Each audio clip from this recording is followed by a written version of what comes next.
বাংলাদেশ বর্তমানে মোট ৮টি প্রশাসনিক বিভাগ রয়েছে, তার মধ্যে একটি হল ময়মনসিংহ বিভাগ। আজকে আমি আপনাদেরকে ময়মনসিংহ বিভাগের প্রধান দর্শনীয় স্থানগুলো দেখানোর চেষ্টা করব।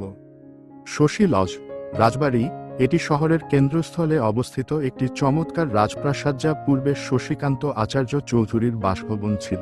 আলেকজান্ডার ক্যাসেল, লোহার কুঠি, 1879 সালে মহারাজা সূর্যকান্ত আচার্য চৌধুরী এটি নির্মাণ করেন, যা এর স্থাপত্যের জন্য পরিচিত। মুক্তাগাছা জমিদার বাড়ি, ময়মনসিংহ শহর থেকে 16 কিলোমিটার দূরে অবস্থিত, যা প্রাচীন স্থাপত্যের এক অনন্য নিদর্শন।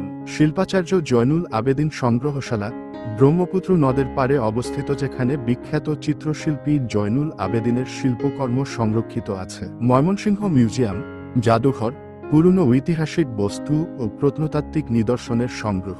ময়মনসিংহ জেলা শহরের প্রাণকেন্দ্রে ব্রহ্মপুত্র নদের তীরে অবস্থিত বিপিন পার্ক, প্রায় 200 বছরের পুরাতন এক ঐতিহ্যবাহী বিনোদন কেন্দ্র। ময়মনসিংহের বোটানিক্যাল গার্ডেনটি মূলত বাংলাদেশ কৃষি বিশ্ববিদ্যালয় বাকিরবি ক্যাম্পাসে অবস্থিত, যা কর্তৃক স্বীকৃত বাংলাদেশের প্রথম বোটানিক্যাল গার্ডেন। এটি একটি জীবন্ত ল্যাবরেটরি ও সবুজে ঘেরা চমৎকার পর্যটন কেন্দ্র, যেখানে বিরল ও ঔষধি উদ্ভিদের বিশাল সংগ্রহ রয়েছে। বাংলাদেশ কৃষি বিশ্ববিদ্যালয় ময়মনসিংহে অবস্থিত দেশের সর্বোচ্চ কৃষি শিক্ষা ও গবেষণার সরকারি বিশ্ববিদ্যালয়।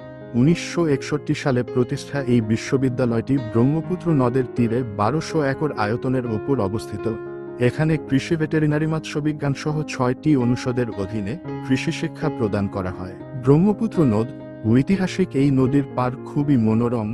ঐতিহাসিক এই স্থানগুলো দেখতে পর্যটকরা সাধারণত ব্রহ্মপুত্র নদ এবং শহরের পুরনো স্থাপত্যের সান্নিধ্য উপভোগ করতে এখানে আসেন।